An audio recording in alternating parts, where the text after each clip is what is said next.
मार्काच्या जेजूक व मार्काचे सुवार्थेंतल्या जेजूक कोणूच समजूंक सोकूंक नात।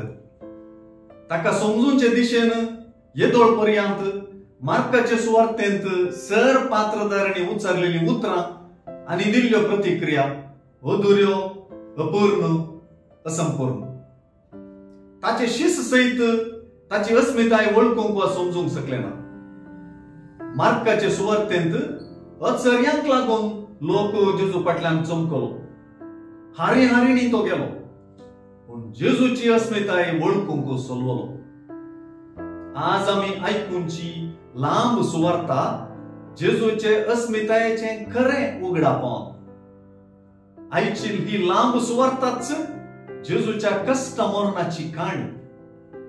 जेजूचे खरे अस्मितायेचे उगडापण यशस्वीपणे जावच्याक सर्व पात्रधारींची प्रतिक्रिया आज शिखराक पावता।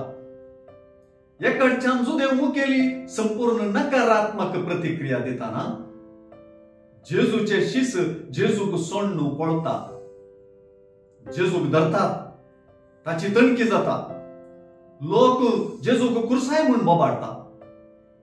निरापराधी जेजूक कुर्साचे मरण दिता। जेजूक जुदेवांचो राय म्हणून नकलां करतात। हेंच नकलां आनी हेंच व्यंग्य सत म्हणून कोण तांकां विवरितलो? स्त्रियो पयस रावून देखतात, पूण कुर्सा मुळे उबो आसलो शतपती मात्र जेजून प्राण केल्ली रीत पळोवन हो निजायकी देवाचो पूत म्हणून उद्गारता।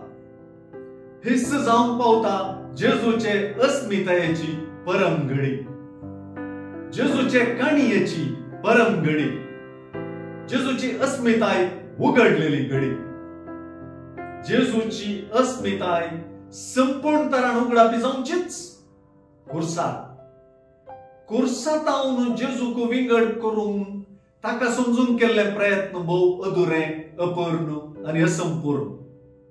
जेजूक कुर्सातावन विंगड करून करचे प्रयत्न मूर्खपण। कित्याक जेजूची खरी वळख जावचीच कुर्सार। जेजूच्या कुर्सा उदेशी उलयिल्ले सर्व व्यंग्य समाप्त जाता आनी जेजू कुर्सार खरोच देवाचो पूत म्हणली अस्मिताय परसळता।